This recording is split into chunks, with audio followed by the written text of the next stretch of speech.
Hello friends, ఈరోజు కార్లో నా ప్రయాణము యరగుంట్ల నుంచి గూగుడ్కి వెళ్తున్నాము. ఎక్కడికి వెళ్తున్నాము?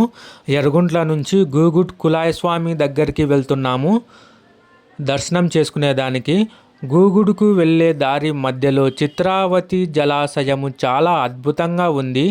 చిత్రావతి జలాశయము చుట్టూ కొండల మధ్యలో అద్భుతమైన జాలువారే జలపాతము చిత్రావతి జలాశయము. ఇది కట్టించిన మన గవర్నమెంట్కు నా హృదయపూర్వక ధన్యవాదాలు.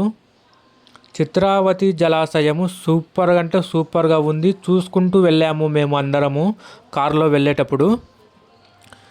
ఇంకా మేము గూగుడ్కి వెళ్ళేటప్పుడు ఇలాంటి అద్భుతాలు ఎన్నో చూసుకుంటూ వెళ్ళాము. గూగుడ్కు వచ్చేసాము. గూగుడు అగ్నిగుండం చూడగానే నాకు అందులోకి దూకాలి అని అనిపించింది. ఎందుకంటే నా ఒంట్లోకి దేవుళ్ళు వచ్చేసారు కాబట్టి. ఇంకా గూగుడ్ కులాయస్వామి దర్శనాన్ని చేసుకుందామని క్యూ లైన్లో నిలబడ్డాను. నేను వచ్చినందుకు భక్తులందరూ చాలా సంతోషంగా ఆనందంగా నా వైపు చూస్తూ ఉండిపోయారు. మీకు కూడా కులాయస్వామి దర్శనాన్ని చేపిస్తాను, చూడండి బాగా. అలాగే చూస్తూ ఉండండి.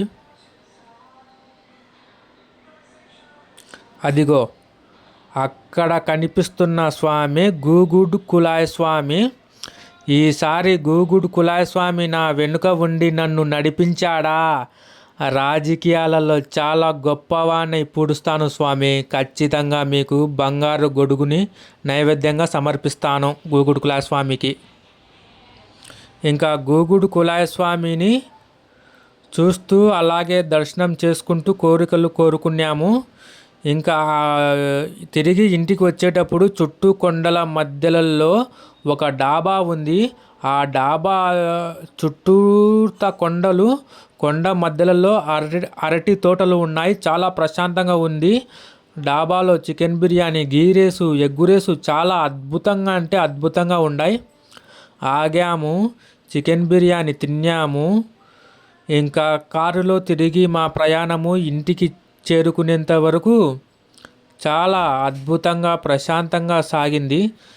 డాబా మటుకు సూపర్గా ఉంది. కొండల మధ్యలలో అరటి తోటల మధ్యలలో డాబా మటుకు సూపర్గా కట్టించారు. జై గూగుడ్ కులాయస్వామి.